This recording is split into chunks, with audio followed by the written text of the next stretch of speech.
His fingers had already fallen off. King Baldwin IV of Jerusalem could barely grip his sword, leprosy eating him alive at 21. Yet, on this scorching morning in 1182, this dying monarch would lead 750 knights against an army that stretched to the horizon, 30,000 of Islam's finest warriors under the legendary Saladin. When Saladin's scouts reported only 750 knights approaching, they laughed. A 40-to-1 disadvantage. Military suicide. But by sunset, 2,000 Muslim warriors would lie dead, while the tiny Crusader force remained intact, having achieved what every military manual said was impossible. 3 questions have haunted historians for centuries. How did a force so vastly outnumbered not just survive, but triumph? What revolutionary tactics made Crusader infantry suddenly invincible against the feared Turkish cavalry? And why did winning this miraculous victory actually accelerate the Kingdom of Jerusalem's destruction? By the end of this video, you'll understand how a terminally ill 21-year-old king used a revolutionary tactical formation to achieve the impossible, why Saladin's own chroniclers tried to hide what really happened, and the cruel strategic trap that would ultimately doom the victors despite their triumph. The answers involve a secret formation called the Iron Hedgehog, a controversial decision to strip castle garrisons that should have meant disaster, and a lesson in economic warfare that Saladin would use to destroy the Crusader kingdom just 5 years later. But first, you need to understand the powder keg about to explode. To understand how this impossible victory happened, let me take you to the scorching summer when a broken truce set the Levant ablaze. The year 1180 had brought exhausted peace to the Holy Land. A 2-year truce between the Christian Kingdom of Jerusalem and Saladin's growing Ayyubid Empire offered both sides time to regroup. Baldwin IV, the leper king, ruled from Jerusalem despite his ravaging disease. At just 19, he'd already proven himself a brilliant tactician, but his body was failing faster than his kingdom. Facing him stood Saladin, the merciful conqueror, who'd united Syria and Egypt under Islamic rule. Where previous Muslim leaders squabbled among themselves, Saladin brought unity, discipline, and purpose, the reconquest of Jerusalem. But here's what the chronicles don't tell you. The real catalyst for war wasn't religious fervor but pure greed. Ronald de Chatillon, the mad wolf of Kerak, controlled the vital trade routes between Damascus and Egypt from his fortress at Kerak. Despite the truce, he couldn't resist the glittering caravans passing below his walls. In late 1181, Reynold attacked a massive caravan traveling from Damascus to Mecca. Among the travelers was Saladin's own sister. The plunder was enormous, 200,000 dinars in goods. When Saladin demanded compensation and the return of captives, Reynold laughed. "Let your Muhammad come and save them," he supposedly replied. The insult shattered the fragile peace. Saladin called for jihad, summoning warriors from across his empire. By May 1182, an army of 30,000 gathered at Damascus. Regular cavalry, mounted archers, volunteer jihadi fighters, and professional Mamluks, slave soldiers who formed Islam's military elite. The Kingdom of Jerusalem faced catastrophe. Baldwin could muster perhaps 1,200 knights from his entire realm. Most defended isolated castles across a territory stretching from modern Lebanon to the Red Sea. The kingdom's strength was its fortresses, but that also meant its weakness. Defending everywhere meant being strong nowhere. Then something happened that shouldn't have been possible. Baldwin ordered the unthinkable. Strip the garrisons, leave minimum defenders in the castles, and concentrate every available man into one field army. It was either genius or suicide. As 30,000 warriors marched on 750 knights, the stage was set for annihilation. Saladin's host that emerged from Damascus defied comprehension. You have to understand what 30,000 men looks like. If they marched in column, the army would stretch for over 15 miles. Their daily food consumption equaled a small city. The dust cloud from their march could be seen from 20 miles away. The core of Saladin's army consisted of 12,000 mounted archers, Turks and Kurds, who could loose arrows at full gallop with devastating accuracy. Behind them came 8,000 regular cavalry armed with lances and swords. The remaining 10,000 included infantry, engineers with siege equipment, and irregular volunteers seeking paradise through jihad. The numbers are staggering. At peak battle, these archers could unleash 30,000 arrows per minute. Each warrior carried 2 bows and 60 arrows. The logistics alone represented one of medieval history's greatest military achievements. Against this oceanic force, Baldwin assembled his pitiful 750 knights and 4,000 infantry scraped from every garrison in the kingdom. But these weren't ordinary soldiers.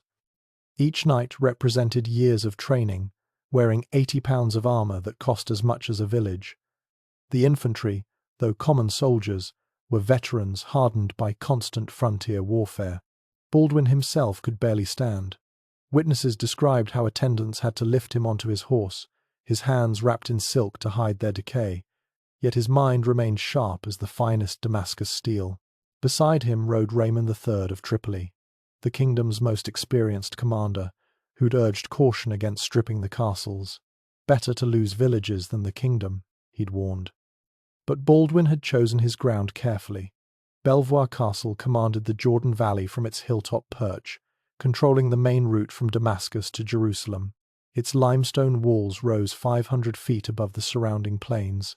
Saladin couldn't bypass it without exposing his supply lines. Then came the psychological warfare. Muslim raiders swept through the valley below Belvoir, systematically burning Christian villages. From the castle walls, Crusaders watched smoke pillars rise as their subjects' homes turned to ash. Each burning village meant lost tax revenue, fewer recruits, diminished supplies. Saladin was teaching a cruel lesson in economic warfare. The Muslim chroniclers tried to hide this part. Their own accounts gloss over the systematic destruction. But Crusader records preserve the horror. 60 villages reduced to charred earth in 3 days. Women and children fleeing to Belvoir's walls. The kingdom bleeding out through 1,000 small wounds. But Saladin had made a critical miscalculation. By concentrating on economic destruction, he'd given Baldwin time to execute his desperate plan. As Muslim cavalry torched villages, Crusader forces performed something unprecedented. Infantry and cavalry drilled together in a revolutionary formation that would change medieval warfare forever. Modern historians still can't explain how they developed it so quickly. The iron hedgehog, a name that appears in Latin chronicles as Ferius Ericius, represented a complete reimagining of how foot soldiers and mounted knights could work together. As dawn broke over Belvoir's limestone walls, 2 armies prepared for a clash that would rewrite the rules of medieval warfare. Dawn at Belvoir would birth a new kind of warfare. As first light painted the castle walls gold, Baldwin's tiny army descended from the heights in perfect formation. What Saladin's scouts saw defied every principle of Crusader tactics. Instead of knights charging ahead with infantry struggling behind, the entire force moved as one organism. The 750 knights formed the center and rear, while 4,000 infantry created an iron shell around them. But this was no simple defensive circle. The formation bristled with 14-foot pikes, crossbowmen filled gaps between spearmen, and knights waited like coiled springs, ready to countercharge through designated gaps. 12,000 arrows darkened the morning sky as Turkish mounted archers unleashed their first volleys.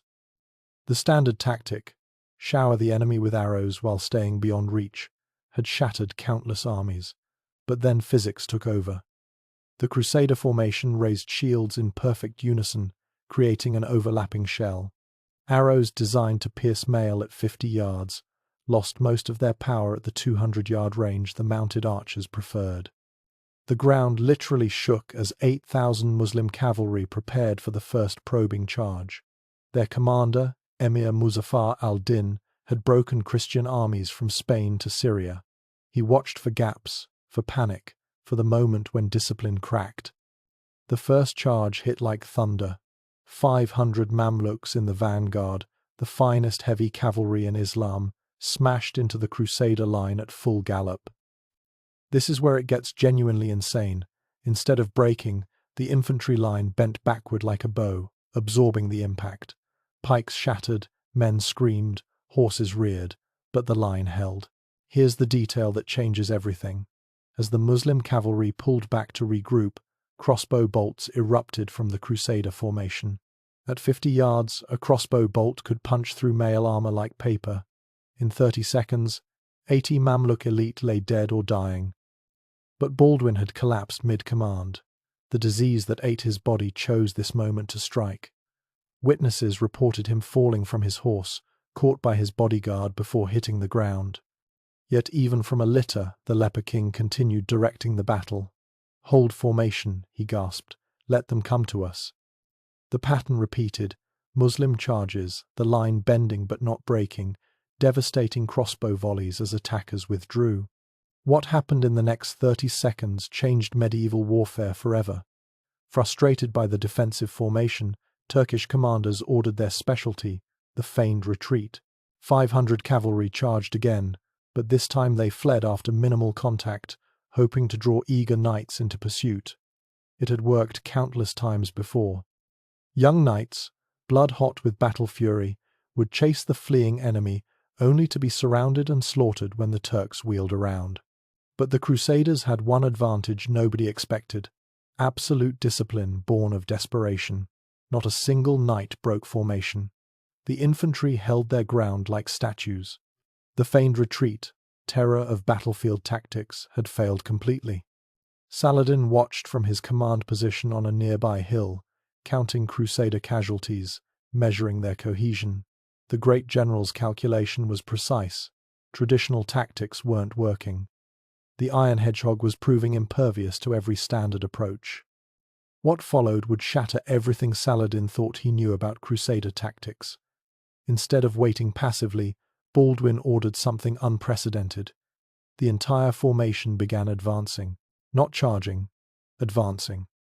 Step by synchronized step, the iron hedgehog rolled forward across the plain. Imagine the sound of 4,750 men moving in perfect unison, the rhythmic crash of armored feet, the forest of pikes catching morning sunlight. The psychological impact was devastating. Muslim cavalry, trained for mobility and fluid combat, faced an advancing fortress of steel and determination. Then Saladin gave the order that would transform disciplined advance into chaotic hell. Full assault, all cavalry divisions. Saladin's command echoed across the Muslim lines. 8,000 horsemen thundered forward in the largest cavalry charge of the Third Crusade era. The ground shook with such violence that men inside Belvoir Castle later swore the walls trembled. The sensory overload was overwhelming. Dust clouds rising 100 feet, the scream of thousands of horses, the crash of steel on wood as lances met pike shafts. The Crusader line disappeared in a maelstrom of horses, dust, and violence. But then came the moment that would echo through centuries of military history. The iron hedgehog didn't just bend, it flexed like a living thing. As Muslim cavalry crashed into one section, that portion of the line would buckle backward, while adjacent sections swung inward like closing doors. The attacking cavalry found themselves not breaking through but being funneled into kill zones. Crossbow bolts flew from 3 directions into packed masses of horsemen. At point-blank range, the devastation was absolute. A Templar knight later wrote, "The Saracens fell like wheat before the scythe. Their magnificent cavalry, pride of Islam, died pressed against our pikes, unable to advance or retreat. In 20 minutes, 400 Muslim cavalry lay dead or dying." The mathematics were brutal. At this exchange rate, Saladin would lose his entire mounted force before breaking the formation. The attacking waves pulled back, leaving a carpet of dead horses and men. But Saladin wasn't retreating. He was learning. The next assault combined every Turkish tactical trick. 2,000 light cavalry attacked in waves, each group feigning retreat after minimal contact. They wheeled, charged from new angles, tried to draw out impetuous knights. Mounted archers galloped past at 30 yards, each rider loosing 6 arrows in as many seconds before wheeling away. What happened next defied all logic. The Crusader infantry began shooting back. Hidden among the pikemen were Genoese crossbowmen, Europe's finest. as Turkish cavalry swept past, thinking themselves safe at galloping speed. Crossbow bolts found gaps in their lighter armor. This single decision would determine whether Christianity survived in the East. Baldwin, despite barely remaining conscious, had distributed his missile troops throughout the formation rather than concentrating them. Every section could defend itself against horse archers. The feigned retreat escalated. Groups of 5,100 cavalry would charge directly at one spot, break at the last second, wheel around, attempting to draw pursuit. The discipline required to resist was superhuman. Young knights, watching enemies flee, gripped their reins until their knuckles went white, but the formation held. Statistical shock. In this phase alone, Crusader crossbowmen expended 8,000 bolts. Each bolt represented a potential kill at close range. Muslim casualties mounted, while Crusader losses remained minimal. The iron hedgehog was bleeding Saladin's army white. But the real battle was just beginning. Frustrated by failed cavalry charges, Muslim commanders ordered their infantry forward, supported by dismounted knights. Now the battle transformed into grinding melee combat, the one thing the outnumbered Crusaders couldn't afford. Individual combat erupted along the line. A Hospitaller sergeant held his section with 3 arrows protruding from his mail. A Muslim emir died trying to break through to Baldwin's banner, cut down by anonymous spearmen. The Latin chronicles preserve names lost to history: Brother William, who held a gap alone for critical minutes; Sergeant Garcia, who killed 6 attackers before falling. But then the Crusaders played their hidden card. The iron hedgehog had one more secret: it could attack. At a horn signal, sections of the pike wall suddenly opened. Through these gaps poured mounted knights in wedge formations, smashing into disorganized Muslim infantry, still reeling from their failed assault. The countercharge was perfectly timed. Muslim foot soldiers, pressed against the pike wall, couldn't form ranks against the sudden cavalry assault. Knights carved bloody paths through packed enemies before wheeling back through the same gaps they'd exited. The formation sealed behind them like water. 400 more Muslim dead in 5 minutes. But Saladin had seen this before. At Montgizar, in 1177, young Baldwin had used similar tactics. The Sultan prepared his response. In the next 60 seconds, medieval warfare would change forever. Every archer, maximum rate. Saladin's command unleashed hell. 12,000 mounted archers began circling the Crusader formation at varying distances, each man loosing arrows as fast as he could knock them. 30,000 arrows per minute, a literal steel rain that turned the sky dark. The Crusader shield wall transformed into a turtle shell, each man covering himself and his neighbor. Arrows struck with such density that shields resembled porcupines. But mathematics was about to meet medieval courage. Even with shields raised, gaps existed: necks, legs, sword arms. Men began falling. A wounded knight later described the experience. The arrows fell like hail in a storm. You couldn't see the sun. Men prayed aloud, thinking the last day had come. My shield carried 18 shafts when the storm ended. But the Crusaders had prepared for this too. Pavise shields, massive rectangular barriers used in siege warfare, had been distributed throughout the formation. These created sheltered spaces where wounded could be dragged, where crossbowmen could reload. What Saladin saw next made him reconsider everything. Despite the arrow storm, despite mounting casualties, the iron hedgehog continued its inexorable advance. Step by step, leaving dead and wounded, but never breaking formation. The psychological impact on Muslim morale was devastating. Then came the order that shocked both armies. From his command hill, Saladin performed the calculation that marked him as history's greatest Islamic general. His army had lost 2,000 dead against 180 Crusaders. The exchange rate was catastrophic. Worse, his army's morale was cracking. Warriors who'd conquered from Egypt to Syria were being systematically destroyed by a force they outnumbered 40 to 1. "Signal the withdrawal," Saladin commanded. His emirs protested. They still had overwhelming numbers. But Saladin saw what they didn't. The iron hedgehog could be defeated, but at what cost? Lose 10,000 men to kill 750. Victory would be meaningless. The withdrawal was masterful, controlled, disciplined, maintaining face while preserving force. Muslim cavalry pulled back in stages, maintaining arrow harassment to prevent Crusader pursuit. Infantry formed rearguard while the baggage train retreated. As Muslim horns sounded retreat, the Crusaders had achieved the impossible, but their victory carried seeds of catastrophe. The moment everything changed was when Baldwin ordered, "Hold position, no pursuit." The exhausted Crusaders watched their tormentors retreat, too tired to cheer. Knights collapsed where they stood. Infantry leaned on blood-slicked pikes. The iron hedgehog finally dissolved into exhausted humanity. The immediate toll was staggering. 2,000 Muslim dead carpeted the battlefield. Mamluks, regular cavalry, volunteer jihadis. The Crusaders had lost 180 dead, 400 wounded. By medieval standards, the casualty ratio was impossible. Battles this lopsided happened only in chronicles written decades later, growing in the telling. But this was real.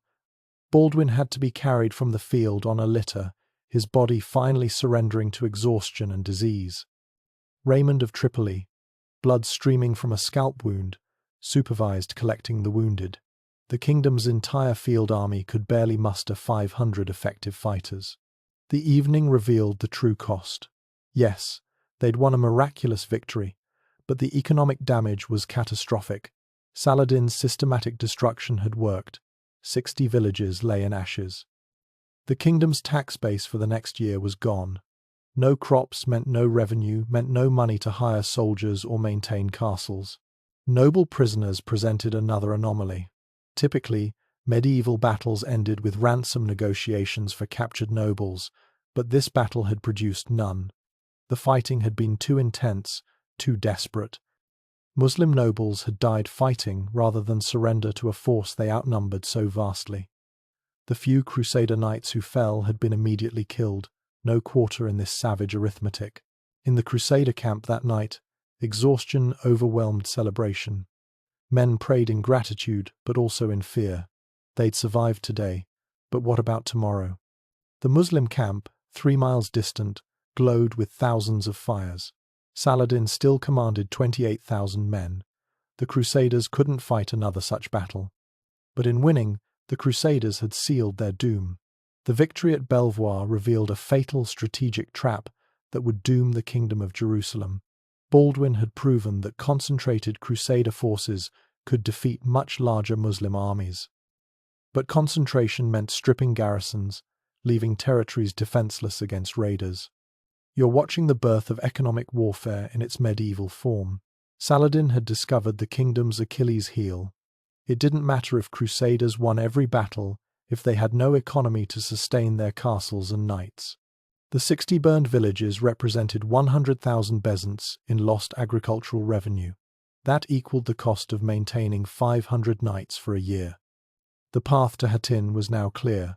Saladin wouldn't seek pitched battles against concentrated Crusader forces. Instead, he'd force them to defend everywhere at once.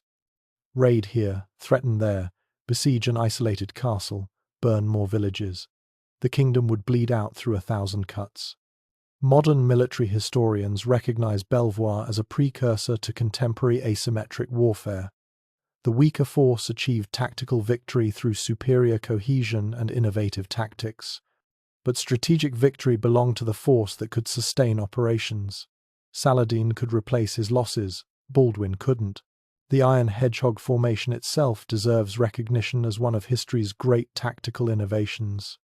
Combining pike squares, integrated missile troops, and rapid countercharge capability, it presaged the Swiss pike formations and Spanish tercios by 3 centuries. Yet it died with the kingdom, requiring trained, disciplined troops the Crusader states couldn't maintain. 5 years later, at Hattin, Saladin applied every lesson from Belvoir. He forced the Crusader army to abandon water sources, exhausted them with constant harassment, then struck when they broke formation. The kingdom that had seemed invincible at Belvoir collapsed in a single day. Think about what this means for understanding military history. Sometimes winning every battle guarantees losing the war. The Crusaders' tactical genius at Belvoir taught their enemy the strategy that would destroy them. Victory carried the seeds of ultimate defeat. The dying king, who defied 30,000 warriors, had won a victory that would echo through eternity and doom his kingdom within 5 years. Baldwin IV died in 1185, his body finally consumed by disease. He never knew that his greatest triumph had ensured Christianity's expulsion from Jerusalem. The age of chivalric warfare ended in a single afternoon at Belvoir. In its place rose a crueler arithmetic, economics over heroics, attrition over glory, strategic patience over tactical brilliance. Saladin had learned that to defeat the iron hedgehog, you didn't attack it, you starved it, and in 1187, that's exactly what he did.